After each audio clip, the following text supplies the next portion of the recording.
برباد ہو رہا ہے۔ اللہ کا کوئی حکم ادھر سے ادھر نہیں ہو سکتا۔ اللہ نے اگر کہا ہے کہ ایسا ہوگا تو ایسا ہی ہوگا، اور اگر یہ کہا ہے کہ یہ ہونا چاہیے تو یہی ہونا چاہیے۔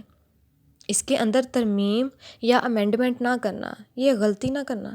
ساری عمر لوگ پیشہ تبدیل کرتے رہتے ہیں اور یہ غلطی ہے۔ آپ اتنا واجبی طور پر پیسہ اکٹھا کرو جس سے یہ سفر گزر جائے، اور سفر ہی مقصد نہیں ہوتا، بلکہ سفر کی ایک منزل ہوتی ہے۔ جب تک منزل کا تعین نہ ہو آپ کا ایگزسٹ کرنا بے معنی ہے۔ آپ اس لیے یہاں پر نہیں آئے کہ ایگزسٹ کرو، کیونکہ یہاں پر آپ ہمیشہ تو ایگزسٹ نہیں کر سکتے۔ یہ تو گنتی کا ذرا سا وقت ہے۔ جس نے آپ کو بھیجا ہے اس نے ساتھ ہی واپسی کا ٹائم لکھا ہوا ہے۔ اس وقت پہ آپ کو جانا پڑے گا۔ سارا کچھ واجبی طور پر کرنا ہے۔ اپنے اندر کو سنبھالو، اپنے اخلاق کو سنبھالو، کہیں اپنے ہاتھ سے کوئی غلط چیز نہ لکھ بیٹھنا، کہیں بیہیویئر غلط نہ کر بیٹھنا، مقدس رشتے نہ توڑ بیٹھنا۔ اللہ تعالیٰ نے وضاحتیں فرما دی ہیں کہ مقدس رشتوں کا دھیان کیا کرو اور ماں باپ کا حکم نہ ٹالو۔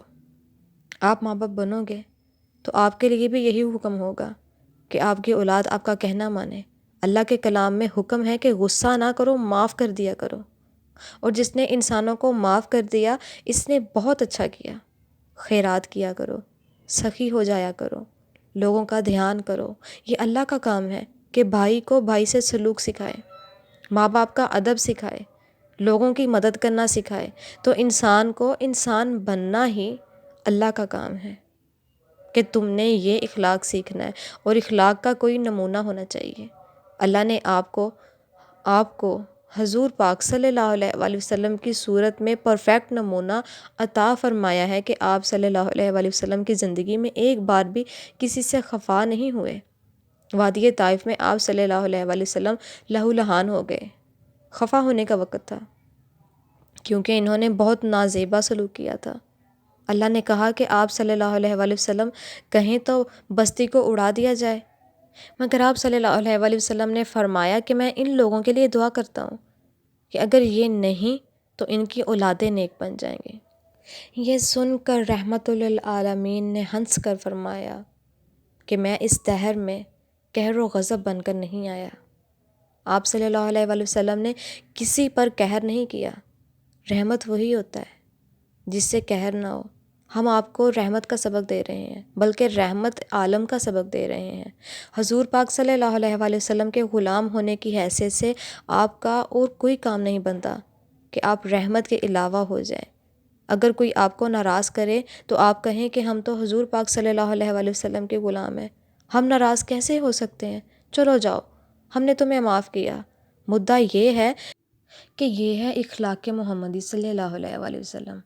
آپ اس اخلاق کے مطابق چلو اور لمبا چوڑا علم حاصل نہ کرنا۔ علم کی تعریف یہ ہے کہ علم وہ ہے جو عمل میں آ جائے، علاوہ سے سارا ہی بوجھ ہے۔ اگر آپ کا علم عمل میں نہیں آیا تو آپ کا حشر اس گدھے جیسا ہوگا جس پر کتابیں لدی ہوں۔ کتابوں کا بوجھ لے کے کوئی دانا نہیں ہوتا۔ دانائی یہ ہے کہ آپ عمل کرو، آپ کا عمل آپ کے علم کے تابع ہو۔ اگر علم عمل کے تابع نہیں ہے تو پھر یہ نفس کا عمل ہے، اور نفس کی سزا بڑی سخت ہے۔ آج کے بعد آپ ٹھیک ہو جاؤ۔ ہم آپ کو وارننگ دے رہے ہیں اس وقت کی، جب یہ وقت آپ کے ہاتھ میں نہیں ہوگا، کیونکہ ایک ایسا وقت آنے والا ہے جب کوئی نہیں ہوگا۔ آپ کا بچپن کل کی بات ہے، مانوس چہرے چلے گئے، آپ کا یہ چہرہ کب تک رہے گا؟ وقت تیزی سے اس طرح گزر رہا ہے کہ اس کے ٹھہرنے کا امکان نہیں ہے۔ اس وقت کے اندر آپ توبہ کر سکتے ہیں اور اپنے بیہیویئر کو چینج کر سکتے ہیں۔ اللہ سے یہ کہہ سکتے ہیں کہ مجھ سے غلطی نہ ہو، بزرگوں کے ادب میں غلطی نہ ہو، علم سے روگردانی نہ ہو۔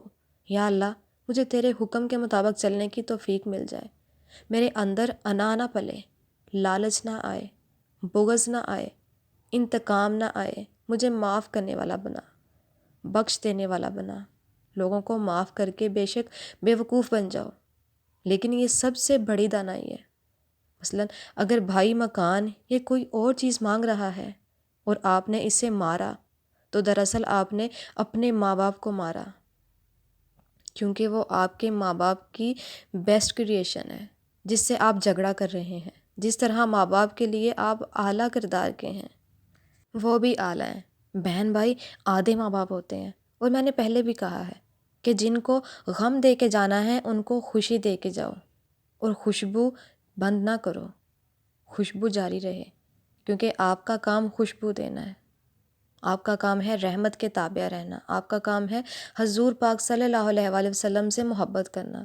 اگر کوئی حضور پاک صلی اللہ علیہ وآلہ وسلم سے محبت کرتا ہے اور فقیروں سے محبت کرتا ہے اور دل میں بغض رکھتا ہے تو وہ نفلی ہے، کیونکہ حضور پاک صلی اللہ علیہ وآلہ وسلم کی محبت جس دل میں آ جائے، اس دل میں نفرت نہیں آنی چاہیے۔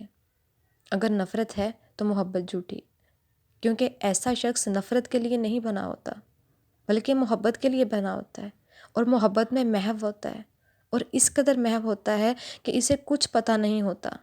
ایک شخص نماز پڑھ رہا تھا اور مجنوں آگے سے گزر گیا۔ اس نے مجنوں سے کہا، تو نے آگے سے گزر کر میری نماز خراب کر دی۔ مجنوں نے کہا، تو اللہ کی نماز پڑھ رہا تھا اور مجھے بھی دیکھ رہا تھا۔ میں جب لیلا کے خیال میں ہوتا ہوں تو دنیا ادھر کی ادھر ہو جائے، مجھے کچھ فرق نہیں پڑتا۔ یہ ہے محویت۔ اور وہ جو خدا کی نماز پڑھ رہا تھا، اس کو دیکھو۔ جو آدمی یہ دعویٰ کرتا ہے کہ وہ اللہ سے محبت کرتا ہے، اللہ کے حبیب پاک صلی اللہ علیہ وآلہ وسلم سے محبت کرتا ہے، اور فقراء کرام سے محبت کرتا ہے، اور محبت کے انسٹرومنٹس تباہ کرتا ہے، یعنی محبت کے ذرائع تباہ کرتا ہے، تو وہ کیا محبت کرتا ہے؟ تو محبت جو ہے وہ آل اراؤنڈ ہونی چاہیے، ادب بھی آل راؤنڈ ہونا چاہیے، ہر شے آل راؤنڈ ہونی چاہیے، یعنی مکمل ہونی چاہیے۔ تو آپ کے بیہیویئر میں ایک کانسٹنسی ہونی چاہیے، یعنی جہاں ایمان کمزور ہونے کی اجازت ہو سکتی ہے وہاں بھی ایمان کمزور نہیں ہونا چاہیے۔ اس لیے آج سے یہ فیصلہ کر لو، وگرنہ تو اپنا وقت ضائع کرو گے، اور میرا بھی۔ اپنے بیہیویئر ایسے رکھو کہ کوئی گلہ کرنے والا نہ ہو، ماں راضی ہو اور باپ راضی ہو، تاکہ آپ کی قبر راضی ہو جائے اور آپ کو ٹائٹ نہ کرے، کیونکہ ماں باپ دعا کریں تو قبر کی تنگی ختم ہو جاتی ہے، ماں کی دعا سے قبر کا عذاب ٹل جاتا ہے۔ ایک مرتبہ حضور پاک صلی اللہ علیہ وآلہ وسلم قبرستان میں گئے تو ایک قبر کے پاس کھڑے ہو گئے۔ آپ صلی اللہ علیہ وآلہ وسلم نے پوچھا، یہ کس کی قبر ہے؟ صحابہ نے کہا، یہ فلاں آدمی کی قبر ہے۔